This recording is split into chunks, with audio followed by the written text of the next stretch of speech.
Le rendez-vous est respecté, mesdames et messieurs, c'est dimanche et dimanche c'est Info 7. Aujourd'hui, je reçois un membre de la société civile. Je crois que peut-être il me dira un peu plus par rapport à ça. Il est membre ou coordonnateur du mouvement citoyen Compte à rebours et avocat. Donc, je veux beaucoup plus le prendre dans l'angle juridique parce que nous avons beaucoup d'articles à expliquer et à expliciter dans cette émission. Chris Chemati, très heureuse de vous recevoir. Merci beaucoup, Paulette. Je suis heureux de me retrouver dans votre plateau aussi. Merci. L'information étant très riche, comme vous le savez, ces derniers temps, vraiment, l'information est très, très riche. Quant à rebours, Chris Chemati, c'est quoi comme mouvement citoyen? Qu'est-ce que vous avez comme but, objectif à atteindre avec ce mouvement? Le Compte à rebours est un mouvement citoyen basé sur l'équation démocratie-développement. C'est-à-dire l'objectif final ou le but du Compte à rebours, c'est d'arriver à atteindre les populations en favorisant les conditions de développement à la base. Mais nous avons compris depuis un moment, et c'est le sens même de notre démarche, qu'on ne peut parler de développement réellement que dans un cadre démocratique. C'est ainsi que le Compte à rebours mène en premier lieu un combat pour la démocratie, c'est-à-dire pour les valeurs démocratiques, notamment l'alternance démocratique, qui est une valeur cardinale, mais d'autres valeurs aussi, la participation démocratique des citoyens et autres. Et le Compte à rebours travaille dans ce cadre-là aussi, dans le cadre du civisme, c'est-à-dire essayer d'impliquer les populations dans des questions de gouvernance locale. Membre de la société civile, Christian Massy, vous êtes membre de la société civile? Naturellement. Naturellement. Nous prenons le tout premier volet, mesdames et messieurs, c'est l'annonce du dauphin. Cette semaine, c'était vraiment très, très, très attendu et je crois que beaucoup de gens n'y croyaient même plus. Mais voilà, le chef de l'État, selon une certaine opinion, a respecté la Constitution, a respecté ses paroles. Il a nommé son dauphin, Omari Chadari. Nous allons donc avoir pour ce premier condensé son portrait, connaître un peu qui est Chadari Omari et plus de détails, s'il vous plaît.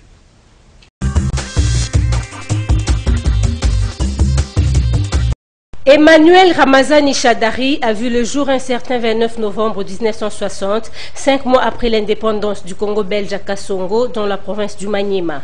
Fruit de feu Bakali Ramazani et Sifatabou, Emmanuel Ramazani Chadari a obtenu son certificat d'études primaires en 1974 avec 86,4% qui lui sert de visa pour entamer les études secondaires. Il va achever ses humanités pédagogiques avec 73%. Lauréat de son école, Chadari est admis à l'université de Lubumbashi à la faculté des sciences sociales, administratives et politiques. Du premier au deuxième cycle, il en sort en 1987 avec 5 distinctions.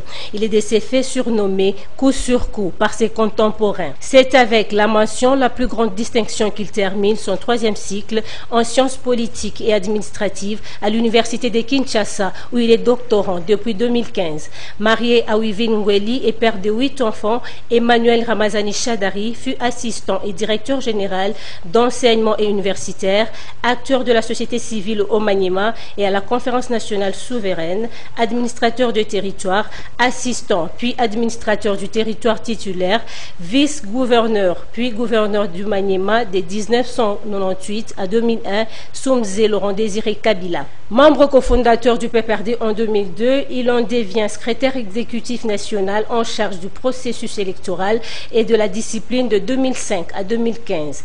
En 2006 et 2011, il est 2 fois élu député national dans la circonscription des Kabambar. Pendant la même période, il est directeur de campagne du candidat Joseph Kabila au Maniema. Vice-président de 2006 à 2011, puis président de la commission PAJ de l'Assemblée nationale. Il assumera par la suite les fonctions de vice-président et président du groupe parlementaire PPRD, des coordonnateurs de la majorité parlementaire à la Chambre basse du Parlement. Le 17 mai 2015, Chadari est désigné secrétaire général adjoint du PPRD par son initiateur Joseph Kabila. Au gouvernement de l'Union nationale, il est nommé sous Sami Badibanga et reconduit sous Bruno Tshibala comme vice-premier ministre de l'Intérieur et Sécurité. Fonction qu'il assumera jusqu'au 20 février 2018 avant d'être remplacé par Henri Movasakani. Le 26 février 2018, l'homme sera nommé par Joseph Kabila au poste de secrétaire permanent du PPRD, chargé de gérer le parti au quotidien et de préparer les élections à venir. Enfin, ce mercredi 8 août 2018, l'homme des situations difficiles a été désigné comme dauphin du chef de l'État Joseph Kabila. Emmanuel Ramazani Shadari devient donc le tout premier dauphin dans l'histoire politique de la République démocratique du Congo.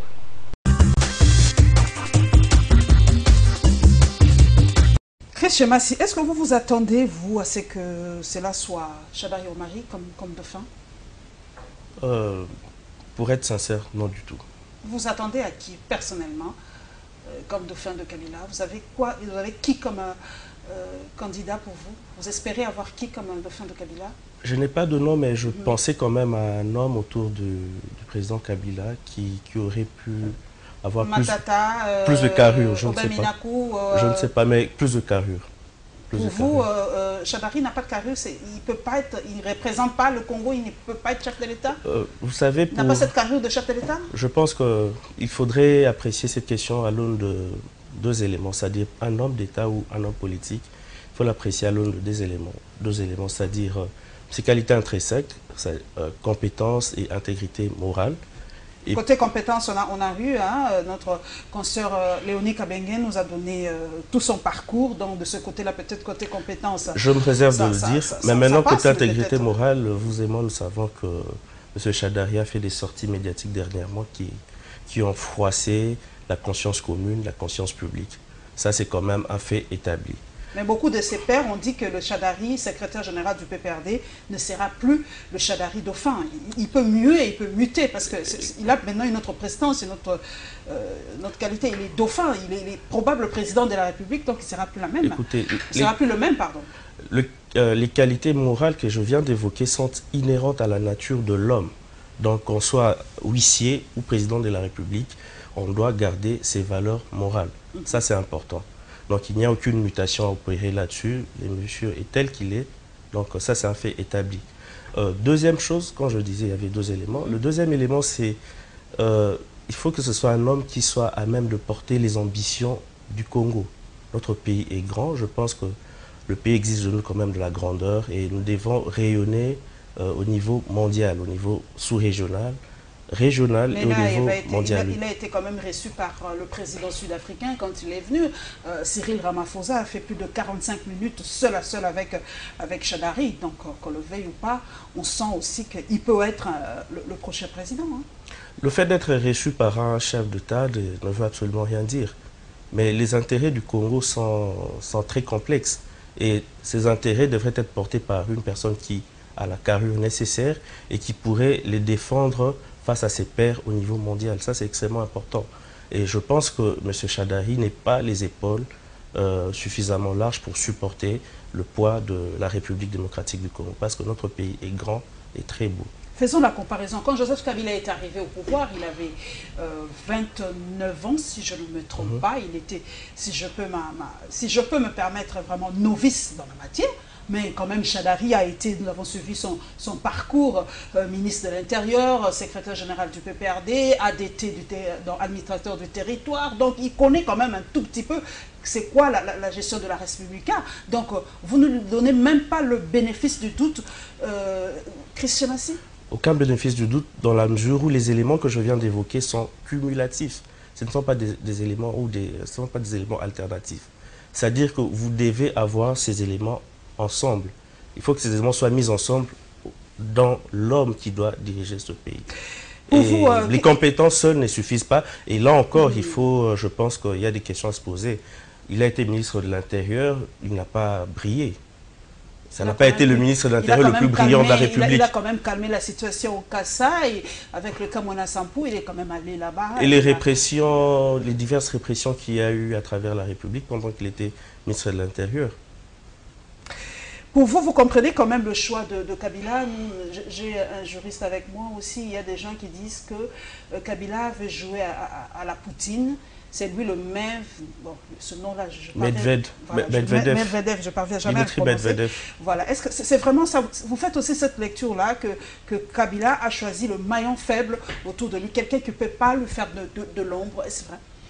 Par rapport à Matata, par rapport à Aubin Minakou, par rapport à quelqu'un d'autre? C'est possible parce que chez moi, je croyais vraiment que ça aurait pu être Matata ou Aubin Minakou. Je pense que si, c'est possible parce que si vous lisez la trajectoire stratégique de M. Kabila, justement, vous allez comprendre que c'est un homme qui aime travailler avec des hommes de paille.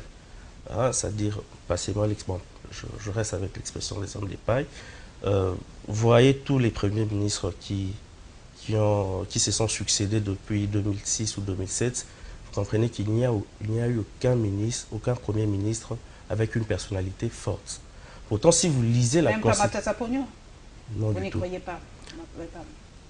Matata Ponyo était plus un ministre de l'Ecofin que premier ministre. Parce que si vous lisez la Constitution, un premier ministre, c'est un monsieur, c'est quelqu'un qui a un rôle central dans le pays. Hein, la Constitution lui arroge beaucoup d'attributions et beaucoup de pouvoirs. Mais vous constaterez que ce sont des premiers ministres qui sont là juste pour certains organiser des tripartites comme Matata et d'autres, je ne sais pas moi. Donc c'est vraiment la trajectoire politique de M. Kabila, choisir des hommes qui ne peuvent pas lui faire ombrage. Donc pour revenir à votre question, je pense que... C'est vrai ça? Est-ce que Kabila... enchaînons, hein, parce que c'est ça un peu un fausset quand les idées se bousculent, enchaînons. Est-ce que Kabila, selon notre loi, Kabila peut se représenter dans 5 ans? C'est la question qu'un internaute m'a dit de vous poser. Kabila peut se représenter dans 5 ans? Notre loi le permet? C'est un débat technique, c'est possible techniquement. Mais vous savez, moi je suis issu d'une école scientifiquement du juste naturalisme, c'est-à-dire le droit naturel. Nous croyons en l'esprit des textes. Vous voyez? Maintenant, ça dépend de quelle école vous vous situez. Si vous vous situez de l'école de positiviste, c'est-à-dire le texte, rien que le texte, hein, vous faites de l'obsession textuelle, c'est possible, vous pouvez faire ce raisonnement-là. Mais moi qui crois en la valeur et en l'esprit des textes, en l'esprit de loi, comme le disait Montesquieu, je pense que ce n'est pas l'esprit que le constituant a voulu donner à ce texte-là. Donc, comme Kabila a déjà fait 2 mandats, c'est fini, il ne pourra plus jamais se représenter comme président de la République. C'est un peu comme aux États-Unis. Je vous ai présenté 2 écoles. Oui, je sais, mais c'est vrai que nous parlons, c'est une population un peu large, en français facile. Répondez en français facile, Christ Chimassi, pour cette large population. J'aime être pratique. Est-ce que Kabila peut se représenter dans 5 ans, si oui ou non, ou ce sera comme aux États-Unis, quand un président a déjà été, un homme a déjà été président, il ne peut plus jamais se représenter. Mais ce n'est pas le cas en Russie, par exemple. Vous savez, en droit constitutionnel, il y a aussi ce qu'on appelle les coutumes constitutionnelles. Et ça, je pense que c'est important. Et les coutumes constitutionnelles, justement, sont là pour garder ou pérenniser l'esprit des textes. Hein, la pratique doit être conforme à l'esprit des textes, à l'esprit que le constituant a voulu conférer à la Constitution ou à conférer à la Constitution. Donc je pense que par rapport de ce point de vue-là, et par décence politique, M. Kabila ne devrait plus se représenter. Oui. Voilà, donc est-ce que la nomination de Chadari comme dauphin, est-ce que cela a calmé la tension, selon vous? Cela a baissé la tension en République démocratique du Congo? Apparemment, j'ai vu plusieurs... Est-ce que beaucoup de gens baissaient leur garde par rapport à ça? Plusieurs personnalités en train de jubiler, que ce soit de l'opposition ou de la société civile, mais personnellement, je me dis que ce n'est pas encore une victoire. Le processus démocratique est un ensemble cohérent. Donc, si c'est peut-être une étape franchie, peut-être, je pèse mon propos, mais cela ne veut pas dire que l'on doive jubiler ou verser dans l'autosatisfaction. Donc, je pense que le combat doit être maintenu à un rythme très soutenu jusqu'à ce que le processus démocratique sera complètement sauvé. Et ce processus démocratique, justement, quand il sera sauvé, remettra le pays sur les rails du développement. Ok. Nous restons toujours dans ce même thème, mesdames et messieurs. Les réactions politiques n'ont pas tardé à fuser après la nomination de Chadari comme dauphin ou successeur de Kabila. Il faut le préciser dans sa plateforme Front commun, en fait, FCC. Et évidemment, Congo Web, comme à l'accoutumée, a attendu son micro à nos téléspectateurs qui nous suivent passionnément. Nous avons donc leur point de vue. Agla, s'il vous plaît, plus de précision.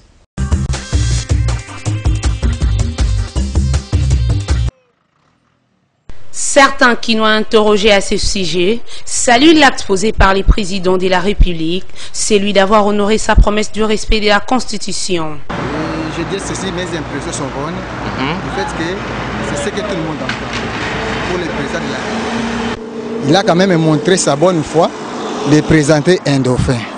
Maintenant, quant à nous, la population, les votants, à nous d'apprécier maintenant les projets de société de Ramazani Chadari. Maintenant, pour les restes, moi je vois qu'il n'y a pas de débat. C'est ce qu'on entendait tout le monde. Quant à moi, c'est bien. C'est que Congolais, mon souhait, c'était l'alternative. Que le président Kabila n'est pas postulé, il a donné son dauphin, c'est bien. C'est bien pour les élections. D'autres qui nous parlent d'un mauvais choix, car l'opposition va remporter les élections du 23 décembre à tous les niveaux. D'abord, premièrement, nous sommes choqués. Pourquoi faire sortir le dauphin le dernier jour du dépôt de la candidature? Ça montre que la majorité présidentielle avait peur. Nous, de l'opposition, nous avons déjà nos candidats, ils ont déjà déposé leur candidature. Pour le moment, nous disons au dauphin du président Kabila que l'opposition va les battre. Nous avons nos candidats, partons aux élections le 23 décembre.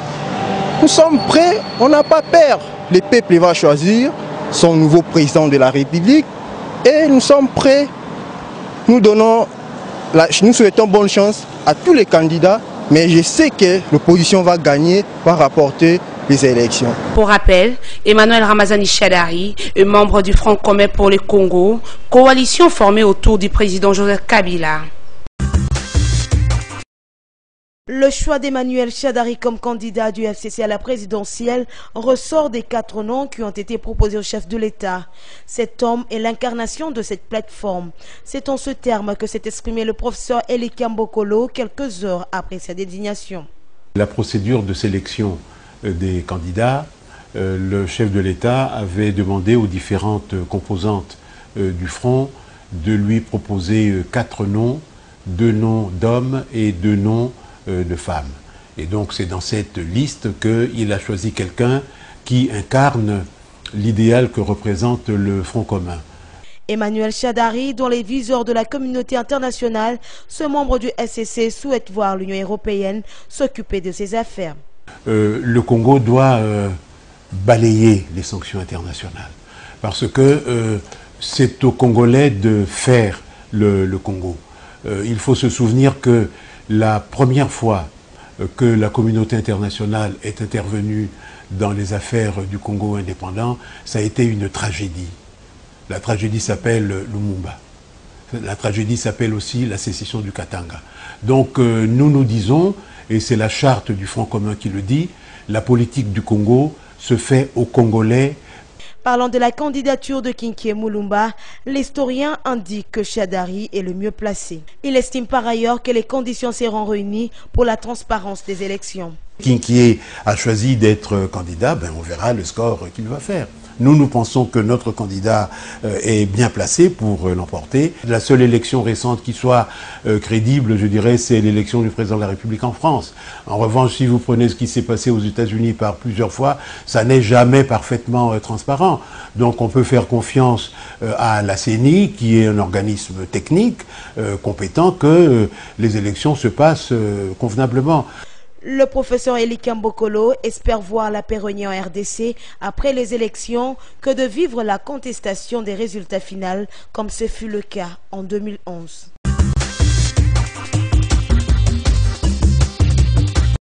Chris Chemassi, dans les réseaux sociaux, nous qui, je me permets toujours de le dire, nous vivons dans les réseaux sociaux. Beaucoup ont félicité le chef de l'État pour avoir nommé Chadari comme dauphin.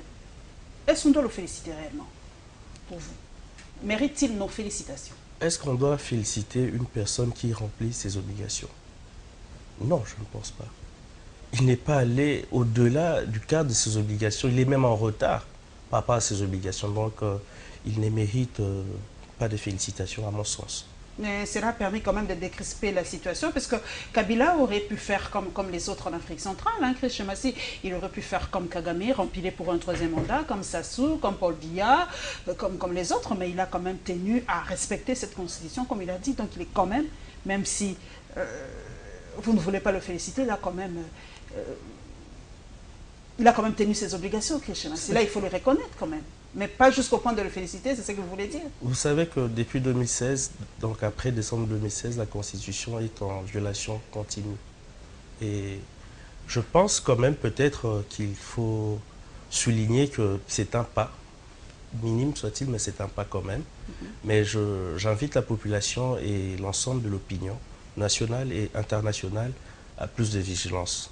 Donc nous devons surveiller le processus démocratique pas à pas et jusqu'à ce que ce processus aboutisse de manière heureuse.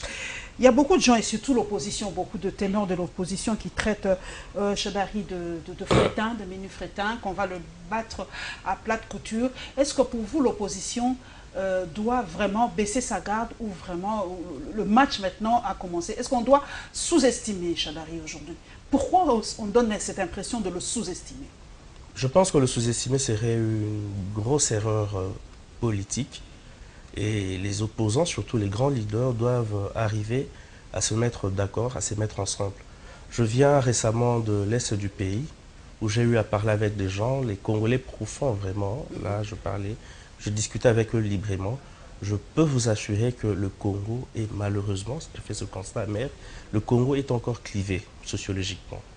Donc il est important que les leaders politiques arrivent à se mettre ensemble pour trouver... Expliquez, cliver, ça veut dire que les gens vont voter par appartenance tribale ou provinciale, c'est ça? Tout à fait.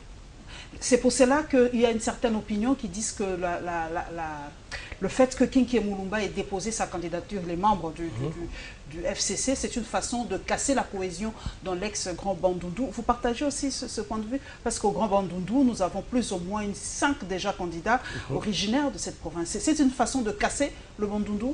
Par rapport nous ne saurons pas qui voter au Bandundu? Oui, s'il faut se placer d'un point de vue ou sous l'angle de la stratégie électorale, qui tient compte justement de la sociologie électorale, vous allez comprendre que les leaders de Bandundu vont émietter leur chance en étant à 55 000. Il y a déjà... il y a Mozito, il y a... Kinké, Matungulu. Il y a Matungulu, il y a celui du Palou, le patriarche Gizenga, 4 à 5 déjà du Bandundu. C'est une façon pour vous, comme vous l'avez dit, que la population, qu'on émiette les voix pour le Bandundu. Oui. C'est un peu ça? Oui, justement. Et cette stratégie-là, malheureusement, d'émiettement des voix, va profiter aux candidats de la majorité ou du Front commun, je ne sais pas. Des Congolais. Donc ça va profiter, oui. Il faut arriver à aboutir, c'est-à-dire à la détermination des grands ensembles par rapport aux leaders. C'est-à-dire, moi aujourd'hui, j'en vois pratiquement 4 peut-être. Il y a Jean-Pierre Bemba, il y a Félix Tshisekedi, il y a Vital Kamerhe, un 4e... Moïse n'est déjà pas là. Moïse n'est pas là, mais il a un rôle important à jouer. Je pense qu'il faudra le souligner. On va en parler tout à l'heure. Oui. Donc il a un rôle important, même s'il est à ce jour out par rapport au processus électoral. Je pense qu'il demeure quand même un acteur majeur. Incontournable, selon vous. On peut le contourner aujourd'hui. Hein, le mot que je choisis, c'est majeur. Majeur, pas incontournable. Oui. Donc, vous avez suivi cette population qui a dit que le pouvoir a proposé ou a nommé le candidat le tout dernier jour pour le dépôt de candidature. C'était vraiment dans le tout dernier, bien que la CENI ait ajouté quelques jours pour fignoler les dossiers. Et c'est une façon pour la majorité présidentielle ou le FCC de casser l'ambition des autres qui voulaient se présenter comme candidat président de la République, parce que les noms avaient circulé à un moment. Nous osons le dire, nous sillonnons, nous posons une question. Il y avait Bahati, on dit que Bahati avait des ambitions présidentielles, Matata avait des ambitions présidentielle, Aubin Minaku avait des ambitions présidentielles, il y en avait beaucoup, il y avait des ambitions qui bouillonnaient au sein de la majorité présidentielle. Et c'est une façon de fermer le couvercle pour les autres. Je vais peut-être vous étonner, s'il est un élément de positif que je reconnaisse au président Kabila, c'est justement cette finesse stratégique. Il a une grande finesse en ce qui concerne la gestion des ambitions des uns des autres ou des personnalités qui se trouvent autour de lui. Et je pense que le fait de déposer au dernier moment, c'était justement dans la droite ligne de cette finesse stratégique pour atténuer ou mater le mot est là, mater, mais en douceur, les ambitions des uns des autres et les étouffer. Voilà, il a réussi son coup. Et maintenant, il faudra voir s'il n'y aura pas des mécontents au niveau de la majorité. Mais ils vont suivre le mot d'ordre du chef jusqu'à la fin, je pense. Ce n'est pas évident, ce n'est pas évident. Nous savons tous comment les ambitions bouillonnent dans les hommes, ce n'est pas évident. Je pense que d'ici septembre, nous aurons droit à un spectacle éclatant politiquement. Il y aura beaucoup de mouvements. Nous restons encore dans les ambitions par rapport aux femmes. Hein. Il y en a qui disent qu'il n'y a pas beaucoup de candidats. Est-ce que ce n'est pas la caution qui a joué en défaveur des femmes? Il y a eu 2 ou 3 candidats de femmes, je ne sais pas, Aglassi peut me confirmer, 2 ou 3 candidatures des femmes, tout simplement, à la magistrature suprême. Est-ce que ce n'est pas cette caution de 100 000 $ qui a joué en défaveur des femmes? Première 100 000, question, c'est pas trop. je m'interroge, est-ce que les hommes sont plus riches que les femmes? Ça, c'est une première question, je ne sais pas. Mais je pense aussi qu'il y a une barrière psychologique au niveau des femmes, et même sociologique aussi. Le Congolais n'est pas prêt à avoir une femme à la tête de la République? Le Congolais, Chemassi, ne peut pas voter pour une femme personnellement? Bien sûr. Mais quelle est cette barrière? Donc le Congolais lambda, bien sûr, ne sont pas encore prêts à avoir une femme à la tête de la République. Vous savez, nous avons une société stratifiée. Nous discutons, il y a Paulette, je te connais, je vous connais, vous me connaissez, je suis avocat, vous êtes journaliste. Nous avons dépassé certaines barrières psychologiques et sociologiques.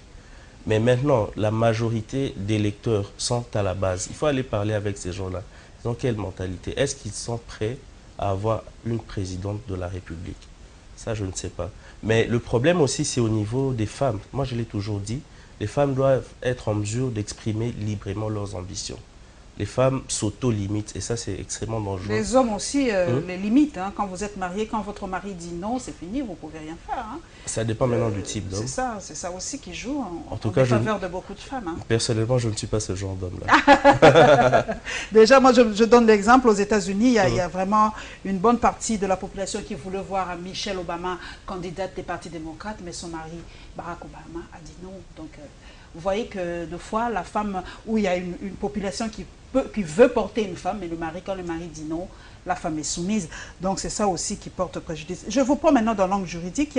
Il y a dernièrement encore notre levée de bouclier par rapport à Chadari. Chadari a déposé sa candidature comme indépendant.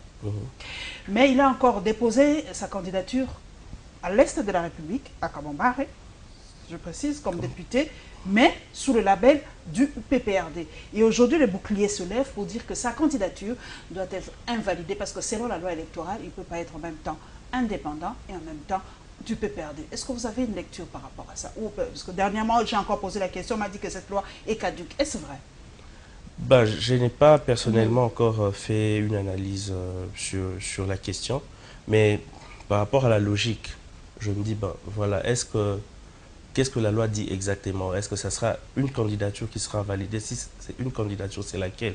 Ou ce sont les 2 candidatures? Ça dépasse que là, déposer... Mais en 2011, Vital avait fait la même chose. Beaucoup font la même chose. Adam Bobo a fait la même chose. Même cette année, même je pense que présidence, députation, la loi n'a en principe, il n'y a aucun problème. Même cette année, je pense que Vital, ça mérite aussi candidat député national à Bukavu. Je pense, oui, c'est ce que j'avais entendu quand j'étais là. Mais Vital est sous le label de l'UNC, pas comme indépendant. Mais maintenant, le problème peut-être se pose à ce niveau-là. Je pense qu'il faudra examiner sérieusement la loi. Je n'ai pas eu...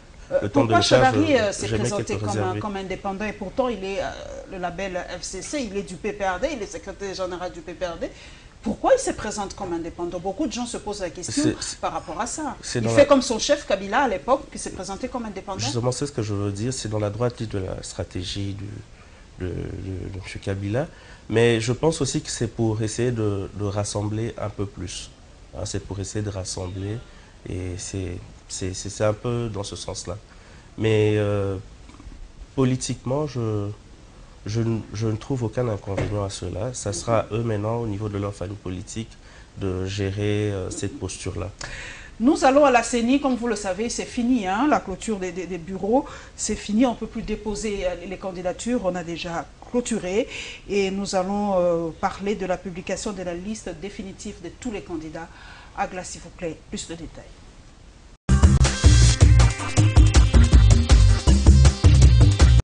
La liste définitive des candidats retenus pour les élections législatives nationales et la magistrature suprême sera connue le 19 septembre prochain. Mais avant cette publication, certaines étapes devront être respectées. Du 25 août au 4 septembre prochain, ce sera la période des contentieux des candidatures présidentielles et des députés nationaux devant la Cour constitutionnelle. La notification de la Commission électorale nationale indépendante des arrêts de la Cour constitutionnelle interviendra du 5 au 11 septembre prochain, alors que du 12 au 18 septembre, ça sera la prise en compte par la CENI des devoirs prescrits par la Cour constitutionnelle, a indiqué Jean-Baptiste Itipo, directeur de la cellule de communication de la Commission électorale nationale indépendante.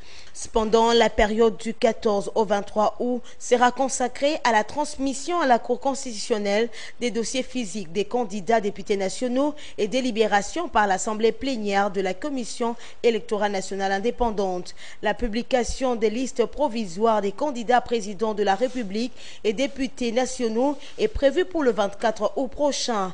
Retenez par ailleurs que la période de retrait d'ajout ou de substitution des candidatures va se clôturer lundi 13 août prochain.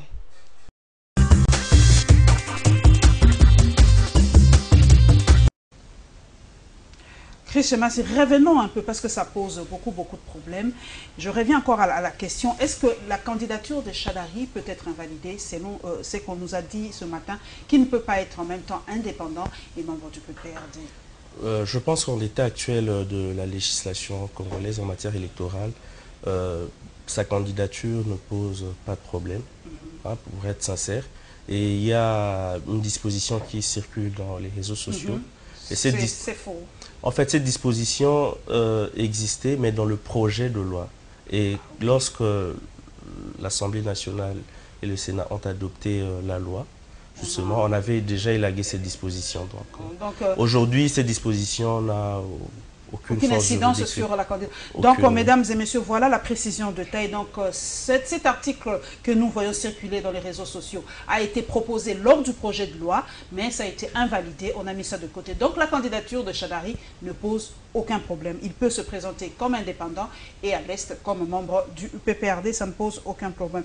Donc, on a clôturé avec la CENI, mais il y a quand même quelque chose qui me turlupine aussi, Christian Massi. On a donné, la CENI avait donné un laps de temps pour que les candidats puissent se substituer. C'est quoi cette histoire? Donc, même si quelqu'un a payé 100 000 $, il peut mettre quelqu'un d'autre, peut dire que je me désiste et que Christian Massi peut me remplacer. C'est à peu près ça par rapport à cette disposition-là? Je pense que sémantiquement, la notion de substitution, justement, est telle que vous venez de l'expliquer. Et si la loi a disposé ainsi, je pense que ça ne devrait pas poser de problème. Ça ne fait pas problème. Oui, on doit rester dans le cadre de la loi. Mais les candidats, nous avons tous vu certains candidats qu'on ne connaissait ni d'Adam ni d'Ève, qui déboulent comme ça, directement comme candidat président de la République, et les gens les découvrent comme ça. Est-ce pour vous, on doit pas essayer aussi de modifier peut-être pour les prochaines élections, surtout pour les candidats de la République? Nous ne sommes pas contre les gens qui déposent leur candidature, mais quelqu'un qui n'a jamais... Comment dire, qui n'a jamais été député, public, oui. Voilà, merci beaucoup du terme, dans la sphère politique, et du coup il va être président de la République. Et pourtant en France, par exemple, prenons les vieilles démocraties, puisqu'on n'invente pas la roue, on ne peut pas quand même débouler comme ça sans avoir été dans un parti politique, comme Macron, comme Hollande. On sait d'où ils venaient, comment ils ont évolué. Aux États-Unis, par exemple, on ne peut pas être chef de l'État, peut-être à part Trump, sans avoir été, par exemple, gouverneur d'un État. Donc chez nous, c'est n'importe qui peut sortir comme ça et devenir chef de l'État. Mon esprit est partagé, dans la mesure où il est important de souligner le fait que les Congolais ont le droit d'exprimer leurs ambitions, c'est légitime. Okay. Mais un autre aspect qui partage mon esprit, justement, je me dis que les Melchisedek en politique sont dangereux. C'est-à-dire, Melchisedek, vous connaissez, quelqu'un qui n'a... Ni passé, ni arrivé. Il arrive comme ça, ils sont dangereux, je pense. Donc, à un moment donné, on doit arriver à tracer les parcours des uns et des autres. C'est une question de confiance, c'est une question de fiabilité, même du vote. Parce que quand on vote, on doit savoir pour qui on vote.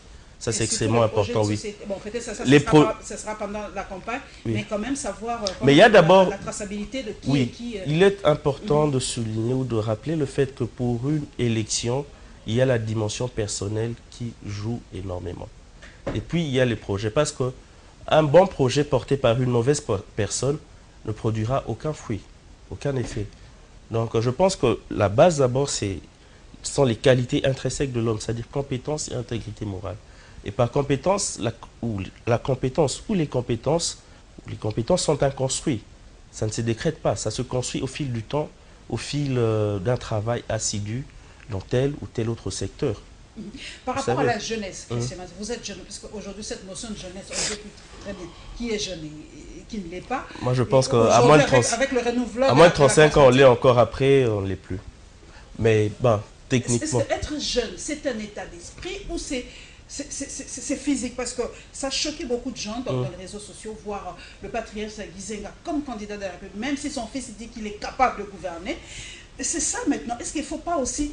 La CENI... Moi, je vais directement poser la question. Est-ce que la CENI ne pouvait pas dire non à Gizenga? Parce que voyez dans quel état physique il est. Est-ce qu'ils ne peuvent pas dire non, non, pas lui? La CENI ne peut pas, justement. La CENI est tenue par la loi. OK? La CENI est tenue par la loi, et la loi qui dégage des obligations.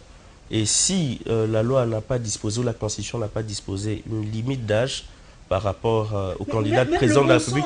Trichema, c'est le bon sens. Vous voyez comment il est, ce papa-là. Il est fatigué. Il a plus de 90 ans. Est-ce que le bon sens ne vous dit pas non, ça va, on arrête?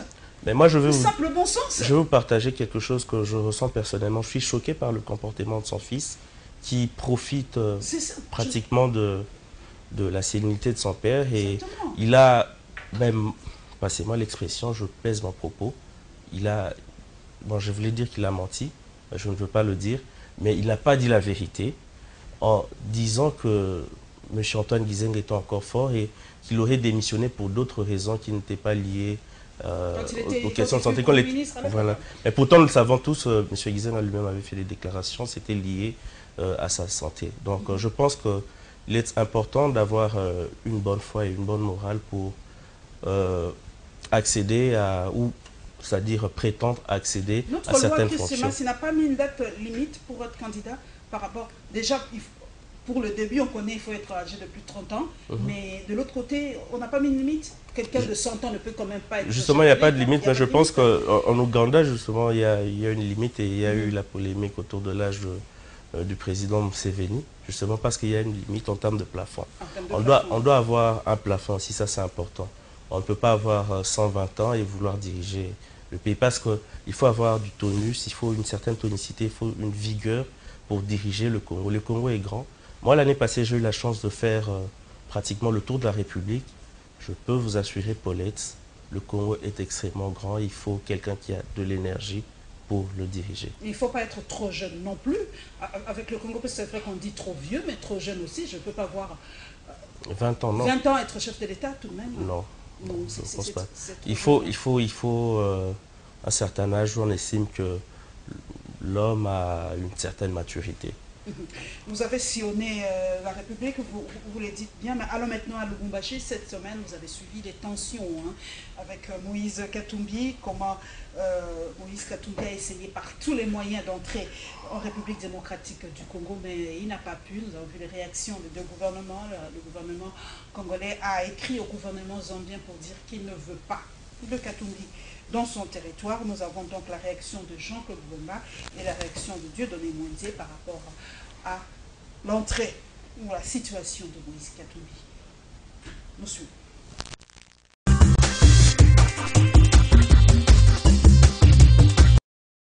Toujours pas d'issue pour le retour de Moïse Katumbi au pays. Selon Jean-Claude Mwemba, cette situation est grave car le gouvernement congolais refuse l'accès à un fugitif que la justice recherche pour qu'il réponde de ses actes. Que ce qui est grave, vous cherchez le fugitif, l'ennemi numéro 1 de votre pays, que la justice a condamné et que vous avez même envoyé les prises de corps.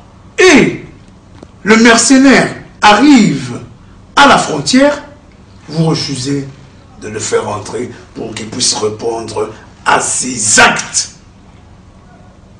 qui ont occasionné des milliers de morts, qu'on peut même qualifier de génocide.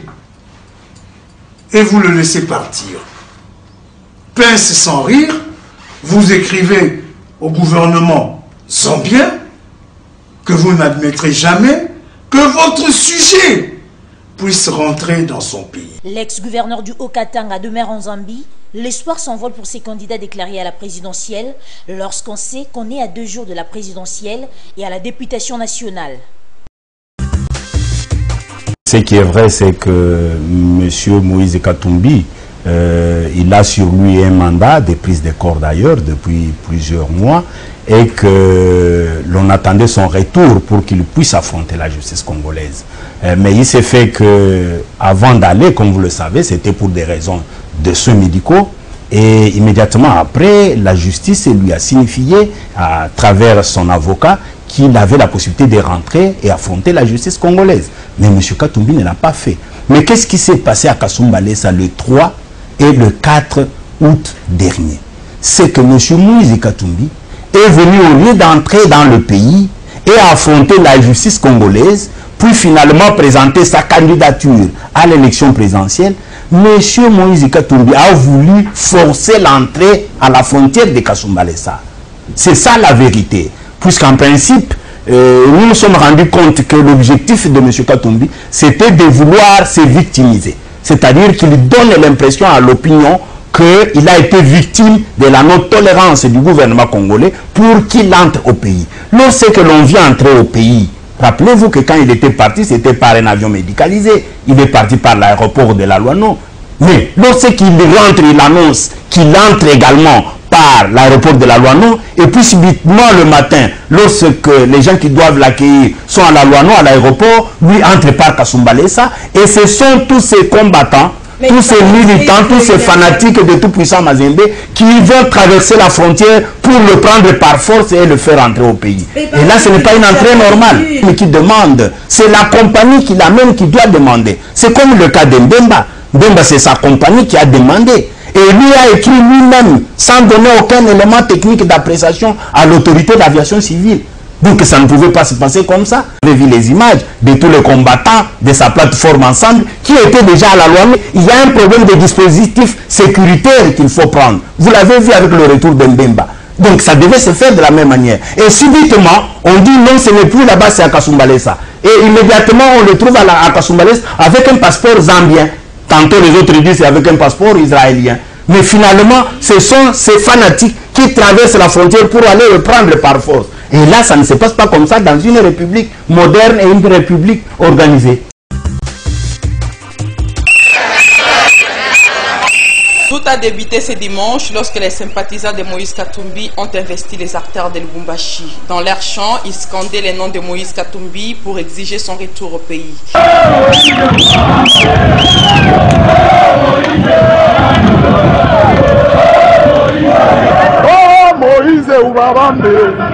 Aucun affrontement avec les agents de l'ordre n'a été signalé ce dimanche 5 août. Ce lundi, les manifestants ont repris d'assaut les acteurs de la ville qui préfèrent.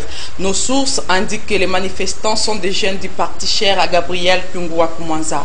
Ils fustigent le fait que les autorités congolaises ont refusé à Moïse Katumbi le droit de rentrer au pays. Certaines photos montrent des femmes identifiées comme des mamans maraîchères qui réclament leur Moïse Katumbi au pays.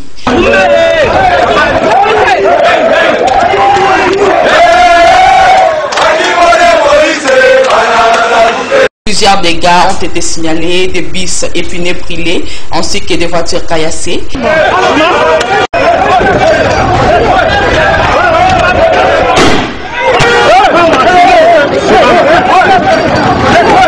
Les activités commerciales sont restées paralysées dans l'avant-midi. L'on signale quelques interpellations parmi les manifestants, une situation qui n'a rien changé puisque Moïse Katumbi reste bloqué toujours en Zambie.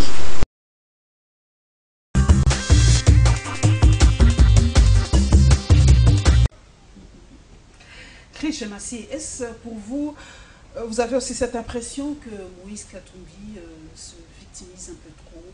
Il savait bien qu'il serait presque impossible d'entrer en RDC, mais il a quand même voulu forcer le terrain. Pourquoi impossible? C'est la question que l'on doit se poser. C'est quelqu'un qui a le droit d'aller et de venir, tel que défini dans la Constitution. Donc, je ne pense pas qu'il y ait victimisation. Maintenant, d'un point de vue factuel, d'un point de vue pratique, je pense que la démarche qu'il a tentée ou entreprise dernièrement, je pense qu'il aurait dû le faire un peu plus tôt pour bousculer le caractère inclusif du processus électoral.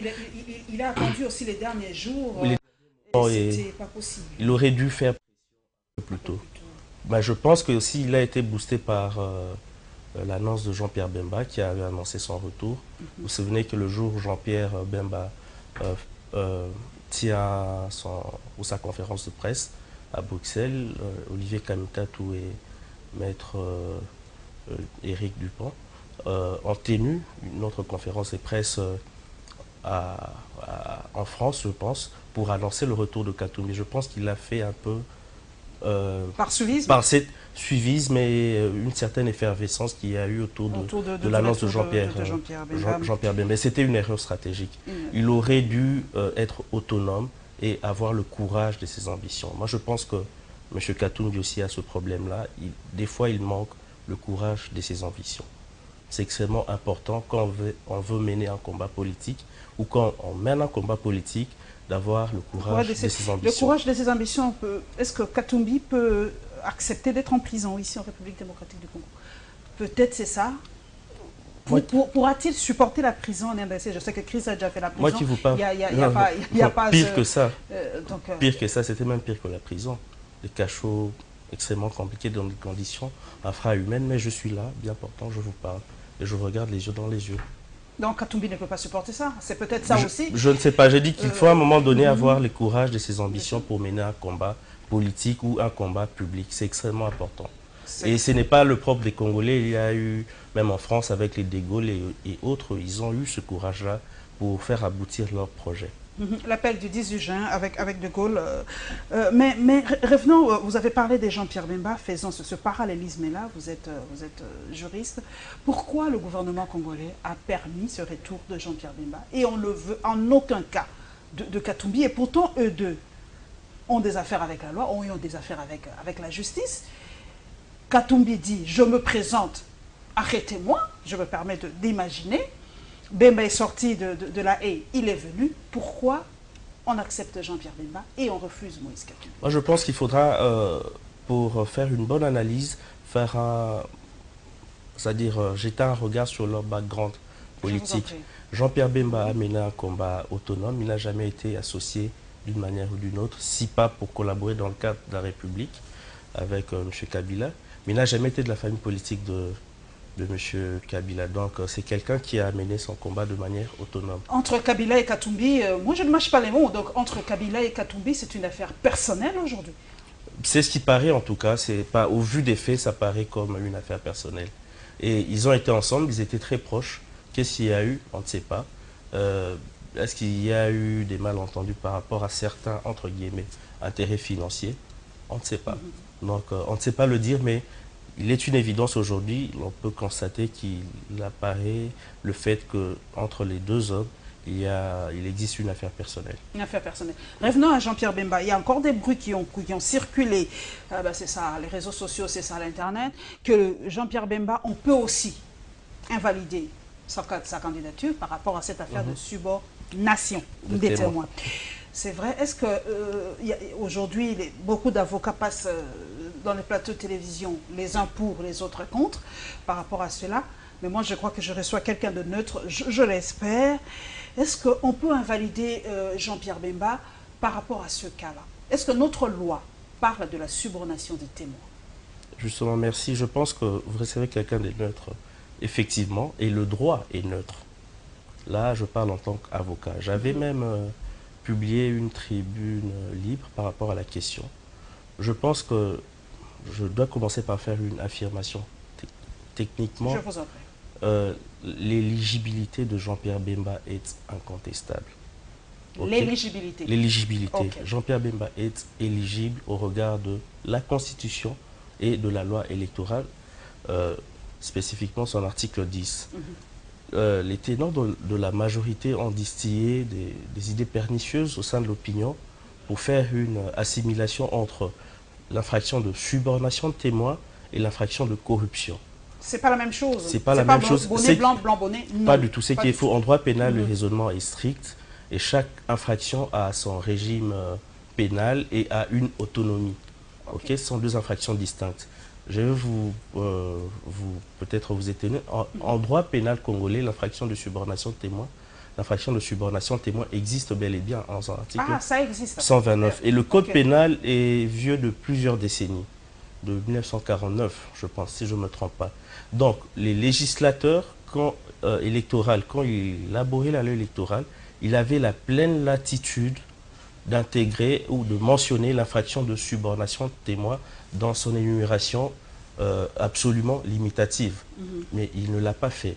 Donc aujourd'hui, il n'y a pas lieu de faire une assimilation entre l'infraction de subornation témoin et l'infraction de corruption juste pour des visées politiciennes. Personnaliser, en fait, le débat doit rester technique. Le droit pénal, je pense qu'il est strict, il est clair. Le droit pénal convoque un raisonnement extrêmement rigoureux et je pense que nous devons rester dans le cadre du droit. Et si nous devons rester dans le cadre purement du droit, la candidature de Jean-Pierre Bemba est valide. Donc, par rapport à ça, que répondez-vous? Vous êtes juriste, je vous attaque un peu. Cette population dit c'est à cause de vous, de vos interprétations de mille et une façons que le Congo aujourd'hui est là. Que répond Chris Chemassi en tant que juriste? Est-ce que c'est à cause de vous que nous avons toutes ces tensions, ces incompréhensions, tout ça? Comment quelqu'un peut personnaliser le droit en sa faveur? On peut tirer la loi de tel ou tel côté parce qu'on est de tel ou tel bord. J'aimerais partir d'un postulat. Les juristes sont les ingénieurs de la société. Ce sont les juristes qui construisent la société, qui posent les fondements de la société. Ça, c'est un fait. Maintenant, quand je dis juriste, c'est-à-dire que quelqu'un qui a fait des bonnes études de droit, qui a des compétences techniques en matière juridique. Mais cela ne suffit pas. Il faut avoir une bonne moralité. J'insiste sur ce fait-là. Parce que quand on n'a pas une bonne moralité, on n'a pas bonne conscience, on peut facilement verser dans des pratiques qui consistent à torpiller le droit, à tordre le droit ou les règles de droit. Et ça, c'est extrêmement dangereux. Malheureusement, dans notre République, nous avons aujourd'hui plusieurs juristes qui s'amusent à ces genres de pratiques. C'est regrettable. Et même certains juristes pour qui, personnellement, je vouais un respect énorme, que je mettais sur un piédestal, mais là, ils ont perdu en estime. Il n'y a pas que les juristes, il y a les historiens, il y a les journalistes, tout le monde tombe dans ce travers. C'est ça le mal congolais aujourd'hui. On est en train de travestir la science pour des intérêts politiques, c'est ça le mal? Un homme politique ou un véritable homme, il faut l'évaluer par rapport à un triptyque. Et ce triptyque, sont ses valeurs morales, ses compétences et son action. Vous voyez? Donc, au départ, d'abord, il y a des valeurs morales. Et c'est ainsi que je me dis que l'on doit, et ça c'est un appel aux candidats, ils doivent avoir des programmes spécifiques pour rétablir la famille comme cellule des bases. Parce que tout commence aussi par là, par la famille. Les valeurs morales, on les intègre au niveau de la famille. C'est pas en politique qu'on deviendra quelqu'un de mieux. Non du tout, non du tout. Et même pas à l'école. Même pas à l'école, c'est dans la famille. Dans la famille, ça c'est extrêmement important. Avec la pauvreté, avec la démission de beaucoup de parents et la déliquescence de la famille. Voilà, il faut des programmes spécifiques. Ça c'est un appel que je lance vraiment aux candidats présidents de la République. Ils doivent nous convaincre sur cet aspect des choses parce qu'il y a une déliquescence morale énorme, déflagration morale et puis la société s'émeurt, le pays s'émeurt. Que le ministère du genre famille, femmes et enfants joue réellement son rôle, c'est pas un ministère d'apparat, il a vraiment un rôle réel à jouer. Mais moi je veux être extrémiste parce que moi deux fois je reprends les propos des gens. Doit-on carrément, Chris Chemassi, fermer les facultés de droit en République démocratique? Non du tout, aucune société ne peut fonctionner sans les juristes, aucune. Le droit est extrêmement important. Maintenant il faudra travailler sur un ensemble. Et travailler à la base. Et même le cours de civisme qu'on nous enseignait, par exemple, à l'école primaire déjà, je pense qu'il faudra même pas une réforme, mais une refonte. Je pèse bien la nuance, une refonte, parce qu'il faudra que ce cours serve aujourd'hui à construire des citoyens modèles. Ça, c'est extrêmement important. Ça ne doit pas juste donner des informations aux enfants par rapport à l'armoirie ou aux couleurs du drapeau et autres. Pas du tout. Mais il faut vraiment véhiculer un message de patriotisme, un message d'éveil patriotique aux enfants à la base. C'est extrêmement important. Nous allons passer à autre chose à tout d'heure. Est-ce que notre justice élève-t-elle notre nation aujourd'hui? Où se place la justice congolaise? Au bas de l'échelle aujourd'hui? La justice congolaise? Je vais emprunter un euphémisme. Notre justice n'est pas exemplaire. Nous nous arrêtons là. Nous allons au CLC. Comme vous le savez, le CLC a repris du service. Mais nous avons appris que le CLC a interrompu les manifestations. Maintenant, le CLC met l'accent par rapport aux machines à voter. Et nous allons aller au Kasaï. Vous le savez, la malnutrition bat son plein au Kasaï. Il n'y a pas que la malnutrition, il y a aussi les violences sexuelles au Kasaï. Nous allons en savoir un peu plus. Agla, s'il vous plaît.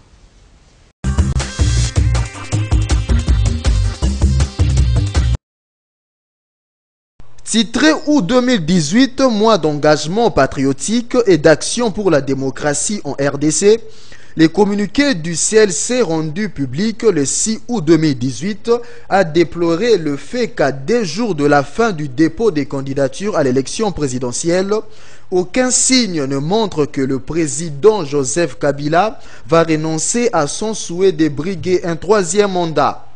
Ces mouvements s'est dit constater qu'il n'y a aucune initiative concrète dans la mise en œuvre de mesures de décrispation politique contenues dans l'accord de la Saint-Sylvestre.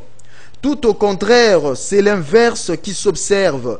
Le CLC fait allusion notamment à ce qu'il qualifie de mauvais traitements infligés à Jean-Pierre Bemba et sa famille, ainsi que l'interdiction qu'il trouve injuste pour Moïse Katumbi de rentrer au pays. Pour ces mouvements, les deux leaders font l'objet d'une vaste campagne médiatique destinée à démontrer leur prétendue inéligibilité. C'est ce qu'a également dénoncé la SENCO qui, à travers un communiqué rendu public le même jour, a exhorté les autorités congolaises à revenir sur leurs décisions en laissant Moïse Katumbi rentrer au pays et déposer sa candidature comme tous les autres candidats. À tout cela, le comité laïque de coordination ajoute les refus inexpliqués du rapatriement de la dépouille mortelle de Tienne Tshisekedi et l'obstination à maintenir en prison Franck Diongo, Jean-Claude Mouyambo, Jekoko Mulumba, Carbone Beni et autres. À cet effet, le CLC a invité toutes les forces vives de la nation à répondre massivement à tous les appels qui leur seront lancés tout au long de ce mois d'août dans le cadre du programme d'organisation de marches pacifiques, de grèves généralisées, des villes mortes et des actions de désobéissance civile. La crise dans le Kasaï a gravement empiété sur les programmes de santé au cours des mois, mettant à risque de malnutrition sévère aiguë presque 400 000 enfants. L'UNICEF a besoin de 40,2 millions de dollars américains pour sa réponse d'urgence dans le Grand Kasaï. Ces enfants sont parmi les plus vulnérables du pays et maintenant ils font face à une crise immense. Les conflits et les déplacements continuent d'avoir des conséquences dévastatrices pour les enfants du Kasaï, a déclaré Fatou Mandiaye, directrice générale adjointe de l'UNICEF, de retour d'une mission dans la région du Kasaï. Des milliers d'enfants déplacés ont passé des mois sans accès aux services dont ils ont besoin comme les soins de santé, l'eau potable et l'éducation. Le gouvernement et les partenaires humanitaires, avec le soutien de la communauté internationale, doivent intensifier les interventions vitales pour les enfants avant qu'il n'y soit trop tard. Rappelons que de nombreuses familles chassées de leur maison ont été incapables de planter et de récolter, ce qui a entraîné une augmentation des niveaux de malnutrition dans certaines régions. À noter par ailleurs que l'insécurité alimentaire au Kasaï a donc été aggravée par une forte baisse de la productivité des terres liée au déplacement, selon le rapport de l'UNICEF au Kasaï.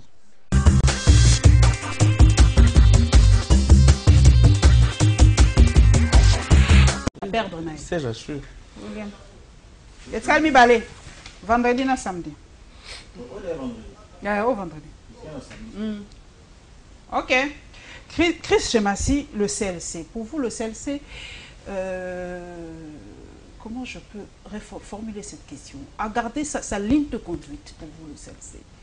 Est-ce que c'est grâce au CLC que le président Kabila a flanché, en fait? Prenons une question pratique.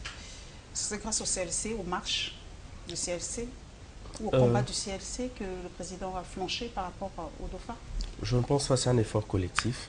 Moi qui vous parle, j'ai eu, et avec d'autres camarades, nous avons eu à mener ce combat avant que le CLC commence à mener publiquement ce combat. Il y a eu des amis arrêtés.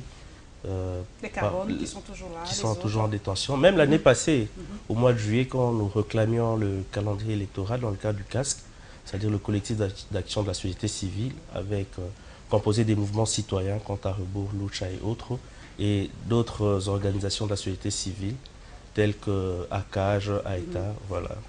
Donc, nous avons mené ce combat, nous menons ce combat. Nous avons soutenu la démarche du CLC, non seulement par nos écrits, mais sur terrain. Moi, le 30, on nous a tiré dessus et je me suis coupé à la main. Donc, nous avons vraiment été sur terrain pour accompagner le CLC. Donc ça, c'est un fait. Et le combat que le CLC a mené dernièrement nous a donné beaucoup de souffle. Et je pense que ces efforts pris ensemble ont pu apporter quelque chose. Mais ce n'est pas encore fini, je pense. Comme je l'avais dit à l'entame de mon propos, je pense que nous devons rester vigilants et intensifier nos actions. Le combat pour sauver le processus démocratique. Pour les manifestations, le CLC a dit non, plus de manifestations dans la rue. Mais aujourd'hui, on met l'accent par rapport aux machines à voter.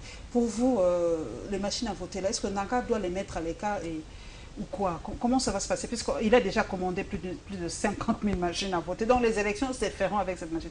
Est-ce que Chris Chemassi, avec son mouvement, le nom m'échappe, Contarebourg, est-ce que vous ne pouvez pas initier des campagnes pour expliquer pratiquement comment ça se passe avec cette machine au lieu de boycotter? Parce que qu'on le veuille ou pas, Chris, ne faisons pas la politique de l'autouche, Nanga utilisera cette machine.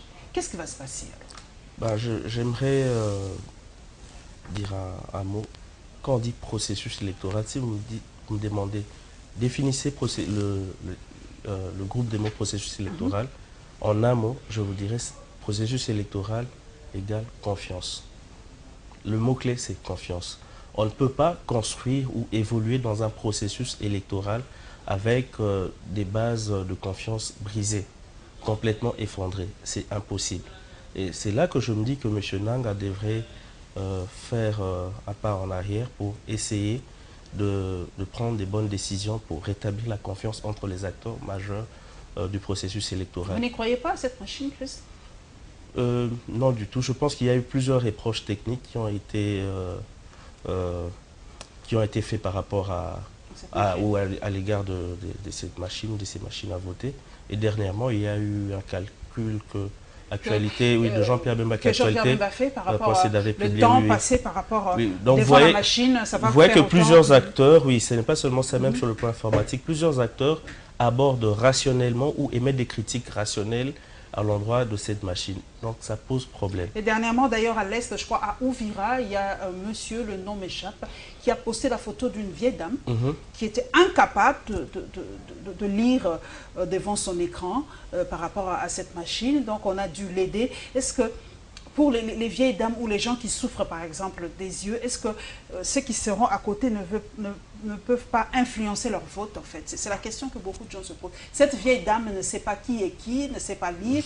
Est-ce qu'on ne va pas influencer leur vote? Justement, le principe de la sincérité du vote est juste brimé par rapport à la pratique ou l'utilisation de cette machine à voter. Je pense que pour... Le fait d'être secret, le vote ne sera peut-être plus secret. Oui, le secret de vote, oui. Donc, et même la sincérité par rapport à ça, c'est extrêmement compliqué. Donc, je pense qu'à un moment donné, il faudra rétablir la confiance entre acteurs pour évoluer. Parce que ça pose... Un autre dialogue? Non du tout, non du tout. Donc le processus est déjà en marche? Le processus est déjà en marche, mais peut-être un cadre de concertation technique par rapport à la question. Je pense que c'est possible, parce que le dialogue est une vertu en démocratie. Mais pas le dialogue tel que nous l'entendons généralement en RDC avec partage, non du tout. Mais des cadres de concertation technique, parce que chaque parti politique ou chaque partie prenante au processus électoral a un mandataire au niveau de la CENI. Je pense qu'il y a un cadre qui peut servir de base pour de telles discussions. Nous allons au Kasaï, malnutrition au Kasaï. Vous ressentez quoi personnellement quand vous voyez ces images des enfants qui meurent de faim dans une terre bénie comme la RDC? Un déchirement énorme. Je sens à tout moment quand je vois ces genres d'images et quand j'ai des nouvelles par rapport à cette situation, mon cœur, je sens mon cœur déchiré, complètement déchiré alors, parce que ce n'est pas possible que nous vivions ces genres de situations dans un pays comme la RDC. Dieu nous a tout donné, mais nous manquons la capacité à gérer ce que Dieu nous a donné et à transformer nos richesses. Nos potentialités, en richesse. Je ne peux ne pas évoquer cela chaque fois qu'on parle du Kassai, et j'y reviens par rapport aux filles qui sont des esclaves sexuels. Est-ce que vous en entendez parler? Est-ce que Contarébou a entrepris quelque chose par rapport à ces filles-là? Est-ce vrai? Parce que le gouvernement a nié qu'il n'y a pas d'esclaves sexuels en République démocratique du Congo. Est-ce que Contarébou a des informations par rapport à cela, à ce fait-là, des esclaves sexuels au Kassai et des filles qui sont esclaves sexuels? Je pense qu'il y a des structures crédibles quand même qui ont évoqué cette situation. Il y a la MONUSCO qui est très crédible. Et il y a aussi RFI qui en avait parlé. Je pense que ça, c'est un fait qui existe malheureusement. Maintenant, il y a d'autres collègues, des mouvements citoyens qui avaient dernièrement entrepris une démarche, c'est-à-dire une marche même, pacifique, qui a été réprimée. J'étais allé les voir à l'IPEC une autre fois, dans des conditions difficiles. C'est triste quand même. Pourquoi réprimer une telle marche qui se tient ou qui se déroule dans les cadres de la Constitution et des lois de la République? Est-ce que cette marche gênait les intérêts du régime? Pourquoi cette méchanceté? Nous allons terminer, nous bouclons un peu ces pages politiques et nous allons aller vers l'environnement, le réchauffement climatique. Nous en parlons dans cette émission et nous allons parler de la DGM aussi. Vous savez, le DGM a publié un communiqué par rapport à l'interdiction d'embarquement des Congolais avec des passeports semi-biométriques. Qu'est-ce qui se cache derrière ce communiqué? Christian Mafi nous donnera peut-être son point de vue.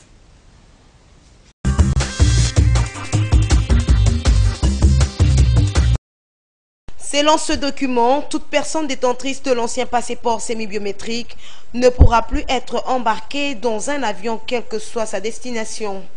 Les 12 compagnies aériennes étrangères qui desservent la RDC sont dans l'obligation de respecter cette décision de la DGM. Dans une brève note adressée samedi à ces compagnies, dont la belge Bruxelles Airlines, le directeur de cabinet du directeur général de la DGM a écrit, je cite, qu'il est strictement interdit d'embarquer à bord de vos aéronefs jusqu'à nouvel ordre tout détenteur d'un ancien passeport congolais semi-biométrique. Fin de citation. Cette décision qui tombe quelques jours après le refus du gouvernement congolais de voir l'ex-gouverneur du Katanga rentrer au pays a attiré l'attention de plus d'un Congolais. Selon certains observateurs, cette mesure frappe Moïse Katumbi, autorité morale de la plateforme Ensemble, pour avoir disposé jusque-là d'un passeport semi-biométrique. Il rappelle par ailleurs que l'ambassade de la RDC à Bruxelles avait refusé il y a quelques mois à Moïse Katumbi de remplir les formalités pour obtenir un passeport biométrique. Avec la décision de la DGM, il sera donc difficile pour Moïse Katumbi de recourir à un avion de ligne pour fouler les sols congolais.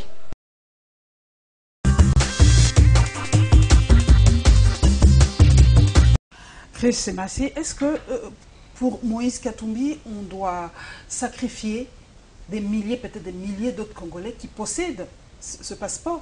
Peut-être ceux qui veulent rentrer pour avoir le passeport biométrique. Que feront-ils aujourd'hui? Je ne sais pas, puisqu'il y en a beaucoup qui rentrent, qui viennent par exemple pour les vacances et ils ont un autre passeport, ils font tout pour avoir un autre passeport. C'est peut-être plus facile à Kinshasa qu'ailleurs. Mais que feront-ils tous ces gens-là? Oui, c'est triste parce que nous avons développé malheureusement en République démocratique du Congo une culture selon laquelle on indique des mesures personnelles, c'est-à-dire on brise la logique que le droit, c'est-à-dire qui devrait sous-tendre l'édiction ou l'élaboration de telles mesures, c'est-à-dire ce sont des mesures qui doivent être impersonnelles. Mais là, vous sentez que c'est une mesure destinée à nuire un candidat, c'est-à-dire quelqu'un qui a annoncé sa candidature et malheureusement, ça nuit une grande partie des citoyens congolais. Aussi, parce que la DGM est un service de renseignement aussi, ça pose le problème de non seulement la qualité, mais du caractère partisan de nos services de renseignement.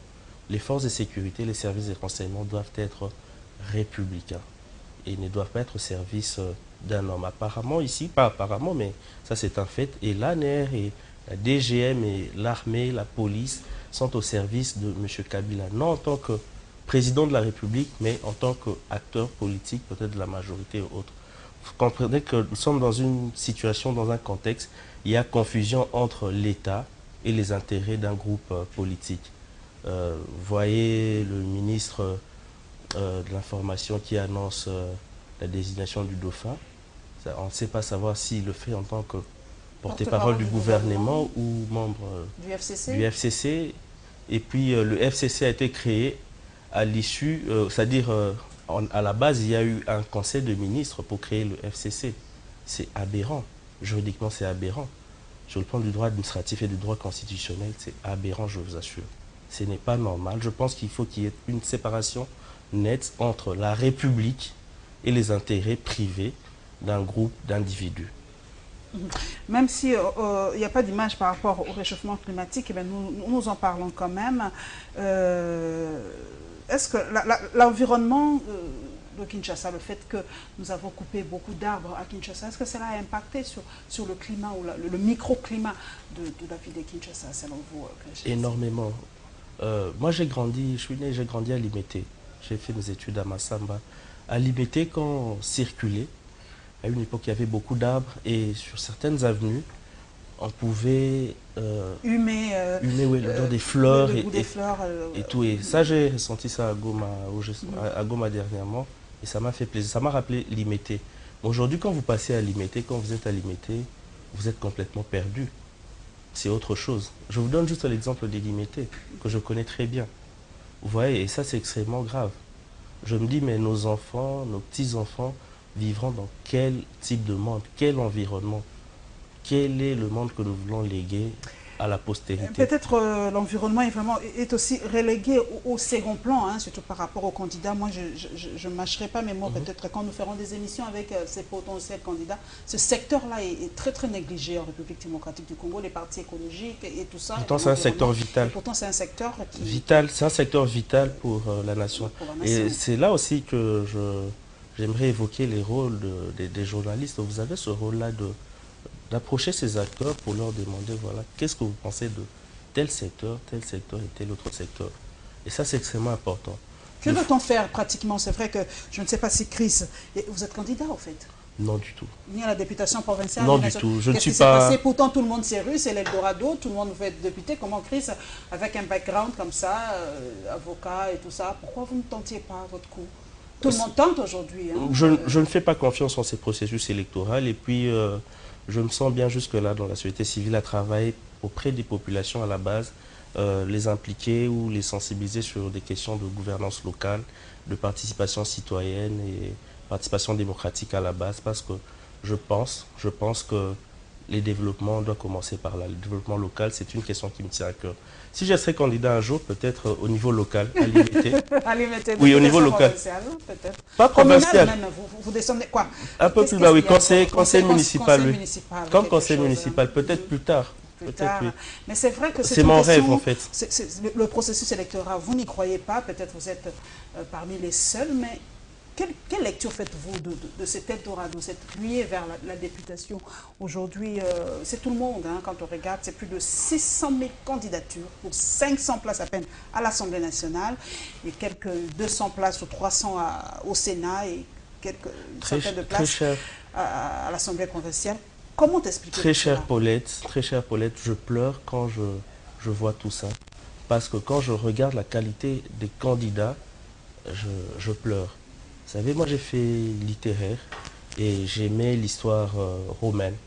Et en romantique, on disait que la politique, il fallait laisser la politique, non pas aux âmes bien nées, mais aux âmes mieux nées. Ce n'est pas n'importe qui doit faire de la politique. Sans préparation, sans un niveau d'instruction valable, sans valeur morale, on veut faire de la politique, c'est extrêmement dangereux. Et cette fois-ci, je pense que ces processus doivent produire des monstres comme acteurs politiques. Ça, je vous garantis. Et ça me désole, je pleure quand je vois ça. Des fois, je me sens impuissant, mais aussi, je me dis qu'il faut se battre, il faut se donner. Il y a eu des gens qui ont donné de leur vie pour sauver le processus démocratique. et qui sont des efforts que nous devons poursuivre. Et il faudra sauver la démocratie. Il faut que les gens de qualité s'investissent dans des questions publiques. C'est important aussi. Ok. Voilà, ce sont les derniers mots de Chris Chemassi. Il faut que les gens de qualité s'investissent aussi dans le développement, vraiment tout près de la population. C'est vrai que nous paraissons un peu comme des monstres, nous qui ne voulons pas nous ruer vers cette députation. En tout cas, moi je me dis, et quand les gens me posent souvent la question, mais pourquoi vous ne postulez pas comme candidat, soit à la députation nationale ou provinciale, je leur réponds toujours, je me sens plus utile comme journaliste. Et comme l'a dit Samuel Eto'o, chacun fait la politique à son niveau. Et je le dis toujours, ce que je fais, c'est plus que la politique. Peut-être plus tard, quand j'aurai des rides, espérons que je serai peut-être... Vous n'en aurez jamais. Peut-être à ce moment-là... Éternel jeune. À ce moment-là, on se lancera vers la politique plus active. Merci donc à Chris Chemassi d'avoir accepté d'être là-bas. Il est avocat, il comprend très bien l'expression. Merci à Agla pour le côté technique et à Freddy Kipimo à la régie finale. Merci à celle qui m'a habillé ce dimanche avec un plaisir et un travail de qualité. Merci à Fanny Mandina. Merci à vous tous pour votre fidélité à cette émission. Merci à tous mes followers dans les réseaux sociaux. Vous avez eu toutes les réponses à vos questions et on se retrouvera avec le même plaisir le dimanche prochain, toujours à la même heure et à la même chaîne. Merci. Merci.